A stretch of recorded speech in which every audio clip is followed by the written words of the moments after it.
یہاں پہ ہر لفظ کے معنی اور اس کے دو سنونم موجود ہے، جیسے کہ پہلا لفظ ہے سولیڈارٹی، جسے کہتے ہیں اتحاد یکجہتی، جسے ہم کوہیژن بھی کہتے ہیں اور یونانیمیٹی بھی کہتے ہیں۔ پھر آتا ہے فریجل، کہتے ہیں کمزور کو، ناپائیدار کو، جسے ہم ٹینیوس بھی کہتے ہیں، ولنریبل بھی کہتے ہیں۔ پھر آتا ہے کوآرڈینیشن، جسے ہم کہتے ہیں ہم آئیں گی یہ رب، جسے ہم سنکرونائزیشن بھی کہتے ہیں اور انٹیگریشن بھی کہتے ہیں۔ پھر آتا ہے سپریارٹی، جسے ہم کہتے ہیں تکنیکی برتری، ٹھیک ہے، یا علمی فوقیت، جسے ہم سپریمیسی بھی کہتے ہیں، ایسیڈنسی بھی کہتے ہیں۔ ری انفورسمنٹ، مدد، کمک، ریپلینشمنٹ بھی کہتے ہیں اور ری انفورسمنٹ بھی کہتے ہیں۔ کنسیکوینسز کہتے ہیں نتائج یا اثرات، جسے ہم ریپرکشن بھی کہتے ہیں، جسے ہم ریمیفیکیشن بھی کہتے ہیں۔ ایگزائلڈ، جلا وطن، بے دخل، جسے ہم بینشڈ یا ایکسپیٹریٹڈ بھی کہتے ہیں۔ ڈائنسٹی کہتے ہیں سلطنت، حکمران خاندان، جسے ہم لینیج کہتے ہیں یا بلڈ لائن بھی کہتے ہیں۔ ڈیزالو، ختم، تحلیل، جسے ہم ڈسبینڈڈ بھی کہتے ہیں، ٹرمینیٹڈ بھی کہتے ہیں۔ کالونیل یعنی کہ نو آبادیاتی، جسے ہم امپیریل بھی کہتے ہیں اور ایکسپیشنسٹ بھی کہتے ہیں۔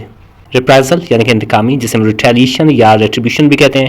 انسٹیگیٹر یعنی کہ اکسانے والے، جسے ہم پروووکیٹرز بھی کہتے ہیں اور ایجیٹیٹرز بھی کہتے ہیں۔